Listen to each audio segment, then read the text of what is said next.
When those worst days are there, you have to stay in the moment. You can't keep looking at your big goal, your dream goal. You can't set those goals up there and then go in there and feel defeated. You can't go up there and go, shit, I got to be a $5 million company today, because you're going to be defeated. You got to go, hey, how do I get 1 sale today? And then tomorrow, how do I get 2 sales? And then the next day, how do I get 3 sales? It's AGB, always getting better 1%. So how do you get to that point?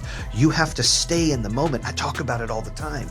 It's your 30, 60, 90, 180 on your days of goals. Like, you don't need to look at, well, I want to have this $50 million company, or this $1 billion company, or a $5 million company, or $1 million company. It's like, how do I get sale number 1? How do I get 50 grand in sales? How do I get 100 grand in sales? How do I get 500 grand in sales? How do I get $1 million in sales? How do I get 2 million in sales? How do I get 5 million in sales? How do I get 10 million in sales?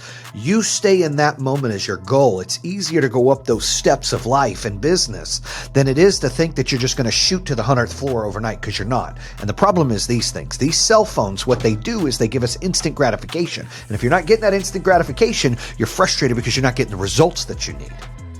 And that's a problem. You have to focus on the results that you need and not make excuses and feel defeated because they're not coming as fast as you like. I'm going through some of that now.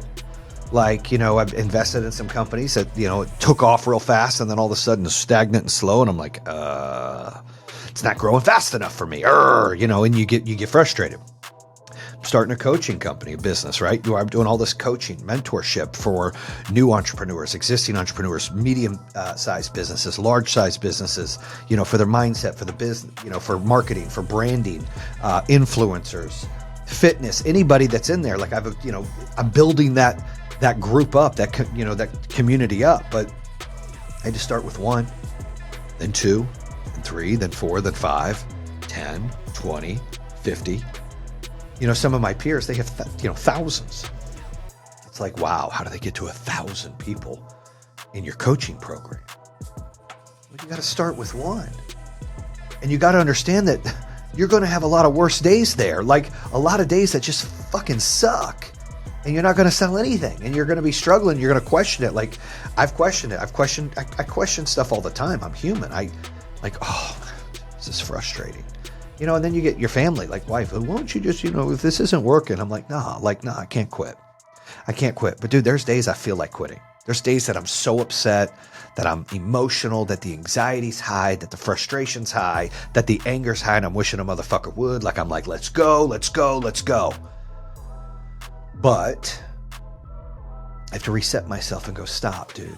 Like, you've been here before. Or if you haven't been there before, know people that have been there before, or you got a coach and you're learning to go through the process in order to not quit. Because the worst thing you can do is when those days are bad is quit. Because doing things and failing is a lot better than never doing them all. That's regret, and regret will haunt you for the rest of your life.